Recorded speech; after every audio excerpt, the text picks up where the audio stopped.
Jal Jeevan machine కింద గ్రామాలకి central government డబ్బునిచ్చి అరే మీరు ప్రజలకి దాహార్తిని తీర్చండి రా బాబు, గుంటుకు నీళ్ళు ఇవ్వండిరా అంటే చేయగలిగారా మీరు? చేయగలిగారా మీరు? 5 సంవత్సరాల కాలంలో ఎంత వాడారు మొత్తం మీద మీరు? ఏం వాడారు మొత్తం మీద మీరు? పట్టుమని 2,000 కోట్లు కూడా వాళ్ళ పరిస్థితి కదా. మీ దగ్గర మొత్తం కలుపుకున్నా కానీ వచ్చింది 14,300 కోట్లు వస్తే 2,000 కోట్లు మీరు ఖర్చు చేశారు.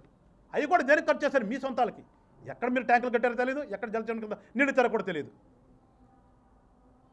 ఆగిపోయిన దాన్ని పవన్ కళ్యాణ్ గారు పంచాయతీరాజ్ శాఖ తీసుకున్న తర్వాత ప్రధానమంత్రి గారితో మాట్లాడి దాన్ని ఎక్స్టెండ్ చేపించి ఇవాళ దాదాపు రాష్ట్ర వ్యాప్తంగా 80,000 కోట్ల పైచిలుకు పనులు ఇవాళ గ్రౌండింగ్లో ఉన్నాయి. ఇవాళ ఏ ఊర్లో కూడా మంచినీళ్ళు దొరకలేదు అని అనకూడదనే ఒక కృత నిశ్చయంతో ఇవాళ పనులు జరుగుతున్నాయి. ఇవాళ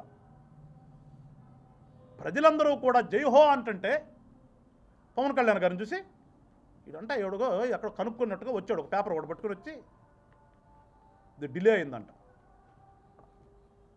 ఇది వచ్చి మమ్మల్ని ప్రశ్నిస్తా అంటే వీడు దానికి మేము సమాధానం చెప్పాలి.